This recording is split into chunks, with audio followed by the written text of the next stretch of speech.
Commissioner Sahiwal की open door policy के तहत अवामी शिकायत की समाअत खवातीन के तहफ़्फ़ुज़ के लिए ज़िली सतह पर अहम फैसले और पंजाब कौंसिल ऑफ आर्ट्स के ज़ेर एहतमाम रूह परवर महफिलनात का इनेकाद।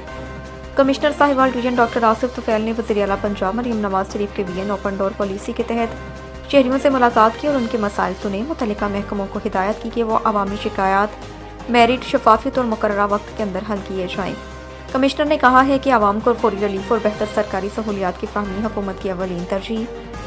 उधर deputy commissioner captain retired Samiullah Farooq की ज़ेर सदारत डिस्ट्रिक्ट वुमेन प्रोटेक्शन कमेटी का इजलास मुनक़िद हुआ, जिसमें ख़वातीन के तहफ़्फ़ुज़, कानूनी मुआवनत और आगाही मुहिम को यूनियन कौंसिल की सतह तक वसअत देने का फ़ैसला किया। इजलास में मुतासरा ख़वातीन के लिए कानूनी, नफ्सियाती, समाजी मुआवनत को मज़ीद मौसर बनाने और सरकारी निजी इदारों में आगाही प्रोग्राम्स के इनेकाद पर भी जोर दिया। Punjab council of arts Sahiwal division के ज़ेर एहतमाम महफिल नात रसूल मकबूल अकीदत व एहतराम से मुनक़िद हुई। मारूफ नातवां हज़रत ने बारगाह रिसालत में गुलहाए अकीदत पेश किए। तकरीब से खिताब करते हुए डायरेक्टर मोहम्मद तारिक इस्माइल ने कहा कि मुहाफ़िल नात मोहब्बत रसूल, इखलाक़ हुस्न और माशरती हमआहंगी के फ़रोग़ का मौसर ज़रिया है। तकरीब के इख्तिताम पर मुल्क व कौम की सलामती, तरक्की और उम्मत मुसलमान के इत्तेहाद के लिए ख़ुसूसी दुआ भी की गई।